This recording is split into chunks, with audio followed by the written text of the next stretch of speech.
Menjelang digelarnya tes kompetensi akademik atau TKA tahun ini, SMA Negeri 9 Palembang terus mematangkan berbagai persiapan teknis dan akademik.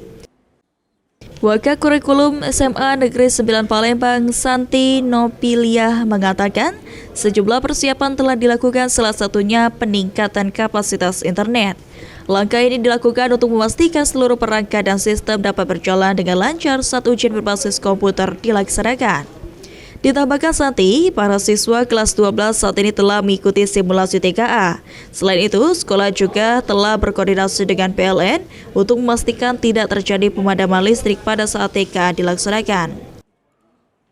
Kemarin sebelum persiapannya itu, kemarin kami manggil dari IndiHome untuk mengecek internetnya. Kemudian kami juga memberi surat ke PLN agar pada waktu pelaksanaannya listriknya tidak padam. Artinya kita sudah untuk internet sendiri kita sudah bersurat untuk menambahnya ya. Kemudian untuk PLN juga kita sudah bersurat agar tidak padam. Iya. Bu, untuk persiapan ke siswa sendiri bagaimana, Bu? Sebelumnya itu sudah disosialisasikan dengan siswanya.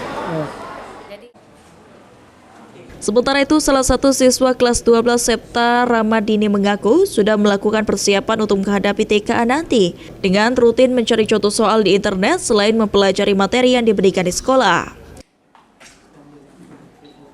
Persiapan kalau dari Septa sendiri, Kak, Septa biasanya cari dari Google atau dari TikTok di materi-materinya, serta dari yang sekolah guru kasihkan untuk materi TKA Septa pelajari itu, Kak. Artinya kita memang secara rutin belajar di rumah dan juga mencari-cari referensi dari internet ya.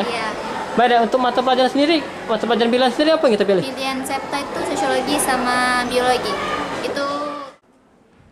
Adapun TKA pada tingkatan SMA di Palembang akan dilaksanakan pada tanggal 3 hingga 6 November mendatang, dengan 3 mata pelajaran wajib ditambah 2 mata pelajaran pilihan siswa yang menjadi ajang persiapan siswa menuju ke perguruan tinggi.